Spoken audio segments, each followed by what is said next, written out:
Hello everyone and welcome back to the X-Ring. I hope you're doing well today and thank you for watching the Socko video. I really do appreciate it. Hopefully you guys enjoyed that review. It was a rather long one, but I think it did the Socko justice for what it is.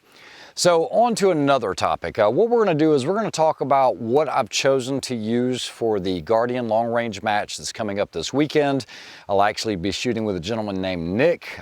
He said he had shot it before, didn't have a lot of success with it, and I've never met Nick. We actually were able to get together a couple days ago, do a little bit of shooting, work on some communication skills. And one of the biggest things is being able to make sure that I can do it physically. So for those that don't know, or for those that don't follow the channel, I actually had a massive heart attack about 4 months ago. And it was all of a sudden, there were no pre-existing conditions or anything else. It just happened. And at 52 years old, it's not something that I was expecting in life. Now, everything's gotten a lot better and we were able to get back into good heart health. And guys, I wasn't sedentary. I was running about 5 miles a day training for some upcoming matches when all of a sudden I woke up one morning and, no arm pain or anything else. And, I feel a little odd sharing this with you, but if it saves anyone's life, I think this is good information. So I just woke up one morning and had heart pain, went to the ER. I knew something was wrong and they said, we need to life flight you to the heart tower. And it turns out I had massive blockages in my heart. And the reason was, believe it or not, it was because of my diet. I ate worse than anyone else, just constantly on the go, eating at McDonald's, eating at Chick-fil-A, fried foods, fatty steaks, things like that. And I didn't realize that I was actually killing myself. Now, I was that guy that, always made fun of these people that were vegetarians and vegans, but the doctor told me they were able to get some stents in. I had quite a few blockages, 4 actually, and what they told me is that I was going to have to go to a completely vegetarian diet. Now, I did cover this a little bit, but now that it's been 4 months later, I can tell you the numbers are amazing. Basically, my triglycerides, which I had a blood test prior to this, only about 2 weeks prior to the heart attack, they came back normal, and everybody said everything was good, but they had missed the triglycerides. Once you get to a certain level, when you get above that 400 range, apparently you can't calculate LDL and all this other stuff, and so it was missed. Well, what happened was those blockages caused a problem, made me have a heart attack. So long story short, it's been 4 months. I've been doing nothing but plant-based diet, and my triglycerides went down to 90, and that's what I said, a 90. My cholesterol went down from a 190 to a 92, and it's made huge gains. My ejection fraction number, for those that don't know what that is, it's basically, and 100 is not a perfect ejection fraction number. It's basically how your heart is distributing that blood once it gets into the heart, and then basically pumps it back out. And anything in the 30s is like extremely bad. That's when they start looking at defibrillators and things like that, things that are pretty serious, pacemakers and whatnot. Well, my numbers were 30, and because of all of this diet, I just had a nuclear blood test done last week, and those numbers went up substantially, actually up to a 62. So heart health and the way you eat is so important, guys. I can't tell you enough. So enough about the health talk. Let's talk about what this video is about. And it is what I've decided to use. So at the Competition Dynamics match in New Mexico, it's the first time in my life I'd never finished a match. It's a 3-day match, you're rucking, you have all your gear with you, and after day 2, I just couldn't make it any further. Now, I've had this problem a couple times, almost didn't finish the DMR match, almost didn't finish the gap grind. I don't do heat really well. So I think the heat is going to be down in Dothan, Alabama, so it's not going to be like 100 degrees or anything, but I still needed to take note of what all I was using. And the biggest thing is I do get tired a little quicker than I used to, and I'm getting better, but the more I could shed weight, the better. So this is why I've decided not to use, like the Socko or the Accuracy International or any other of my PRS style rifles. What I'm actually going to use is something extremely light, and that is a Christensen MPR. And I've actually had this on the channel before about 3 years ago. It was sitting in the back of the safe. And most of the other rifles were going to weigh in completely kitted up about 16 to 17 pounds. And while that doesn't sound like a lot, if you're doing a lot of physical activity, it is a lot, especially when you're carrying all your food, your water, your ammunition, your pistol, all of that adds up. This right here, the way that it sits, is just over 11 pounds, and that's with everything that you see here. Now, I don't know if you guys know this, but Dr.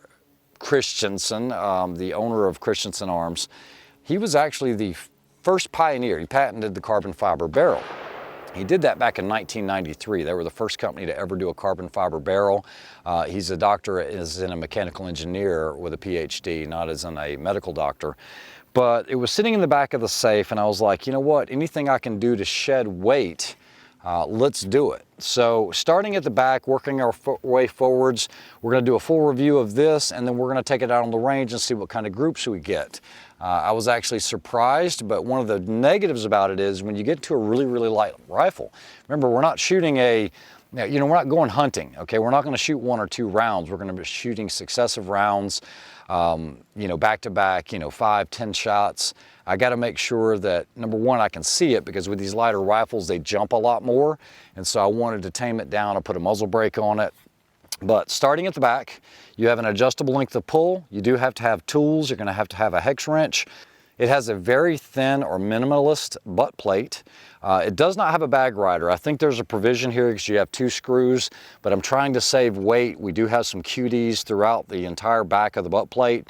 There is no play in this folding mechanism, so I do like that. You do have a cheek riser that is carbon fiber. It's a beautiful, beautiful piece of work here with the carbon fiber, and there's a magnet here. This is what holds it in place to this little button area right here, so that when you do fold it, that's it, it's locked down. Now, it doesn't move or wiggle because it's got a magnet holding it, but it just takes a little bit of pressure to open it back up. Moving forwards, you have the hinge on the right side, which is what I love. I hate hinges on the left side because I don't like my tooth so close to it when I am on the rifle. I've seen this with some other chassis that have a hinge over here, and it's like, man, I don't know if I like that so much. But over on the left side, you actually have a little small button here with a QD in front of it, and this will allow you to actually fold it.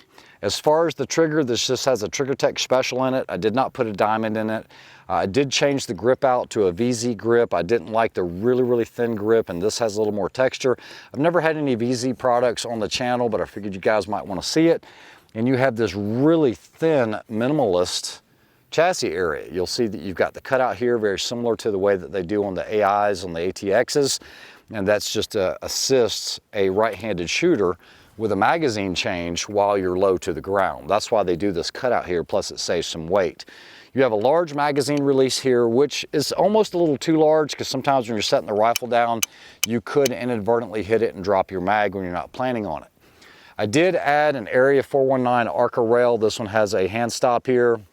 It's probably not long enough, but at least I have the ARCA compatibility so I can run it on a bipod.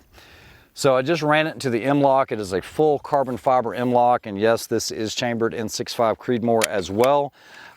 Just a decently smooth action. It doesn't feel rough or anything like that. It does have a 20-minute of angle rail, and I do have it topped off with the Zeiss S3. Like I said, I have a lot of these, and big shout out to Zeiss, because I really do like this optic. I think for the money, it is hard to beat. It does have the Zeiss rings with a level. I'm not going to be running an LRA. I'm really trying to keep this as light as possible. I did have to put a QD here for a sling, so you guys can see that I just used one on that side, just put it in the M-LOK. I am running the Thunder Beast on the ARCA rail, and this is where I had to decide whether I wanted to run a suppressor or if I wanted to run a brake.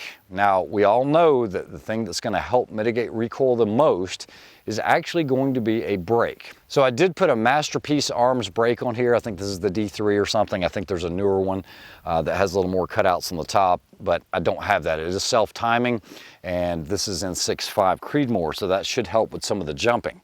So that's the full rifle and what I plan on shooting, because with that 11 pounds, that gives me 5 pounds elsewhere I can carry, or it just won't be as much weight around my neck. Now, I'm not complaining or anything else. I'm just telling you why I'm choosing what I chose for this match. So let's go ahead and shoot it at the range. Let's go ahead and get 100 yard zero. We'll see what kind of groups it gets. Let's go ahead and do a 5-shot group.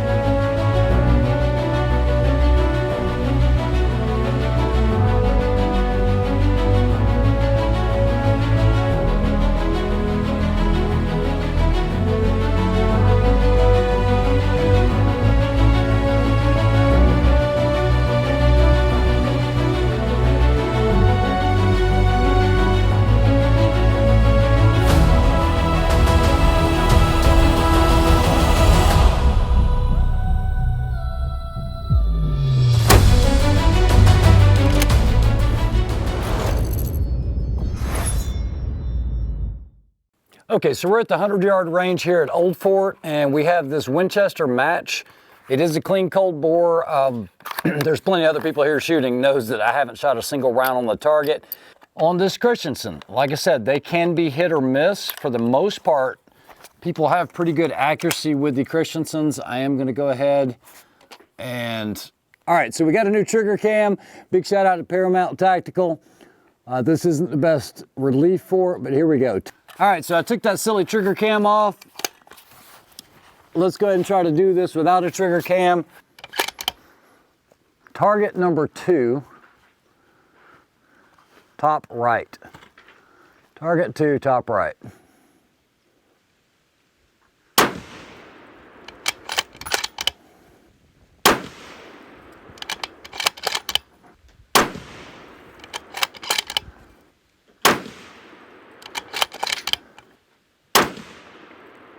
Okay, and then it threw one vertical.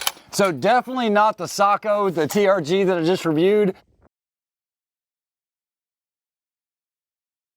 Ultimately, we just need to get this to work. So if we've got a tripod set up, we'll just do first target at 597, that's 3.8.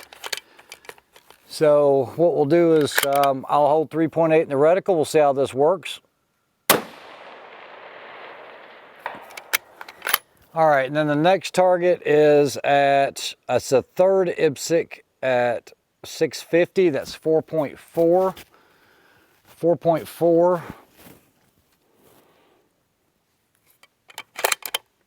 All right, here we go.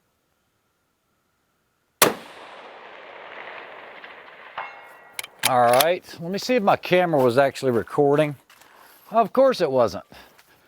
But now what we'll do is we'll go to, there's a further one. It's actually really tough to catch this one. It is a little circle hiding off to the right up there. It's on the far right side of your target. It's like 670 or something like that.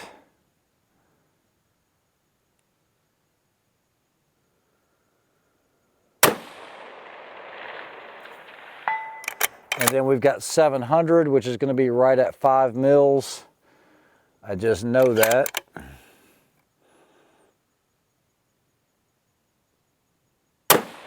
Off left probably. That's it.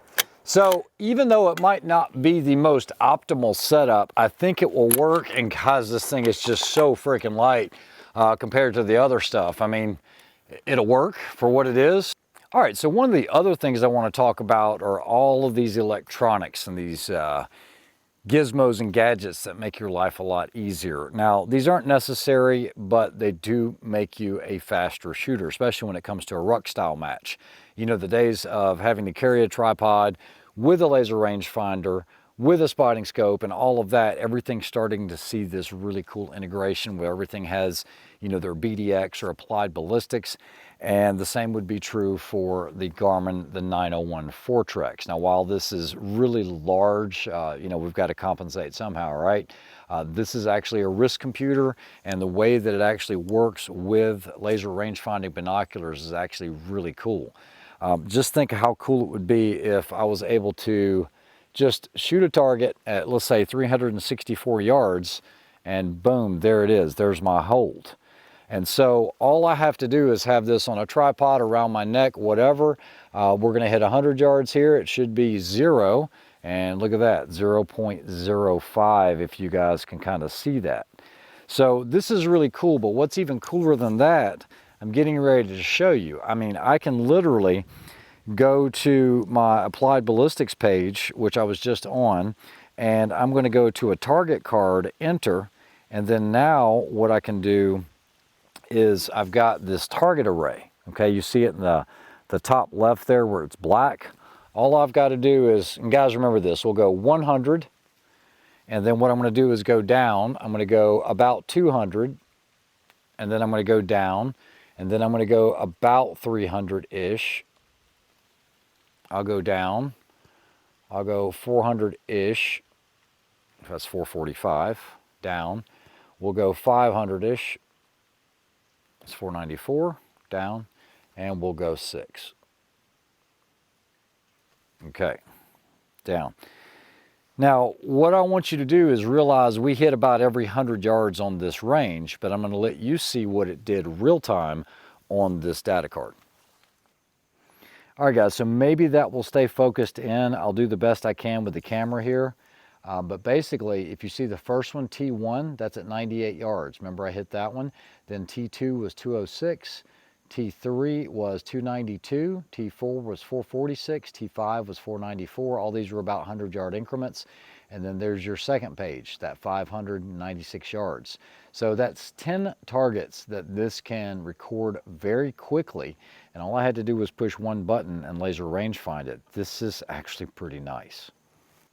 All right, so while you might not need any of those fancy gizmos or electronics, I think it would be a disservice from me to you guys if I didn't at least mention this stuff, especially as it gets passed along to me. And I can't thank Garmin enough for not only working with me on the Zero, but for also sending the Fortrex, the 901, for me to review that. I will talk more about it later on because there are some things that you need to know about it. But it's a pretty great unit, especially how it works and how it integrates with your Vectronics and your laser rangefinders. There's some other ones that you can search and use, like in the Leicas, I believe. So if you've got one, it might not be a bad option. It is $600, but it is a dope card that doesn't wipe off. It doesn't get any type of inclement weather considerations. We can always just wipe that screen off. They do make screen protectors for it, but I did want to at least present that to you guys.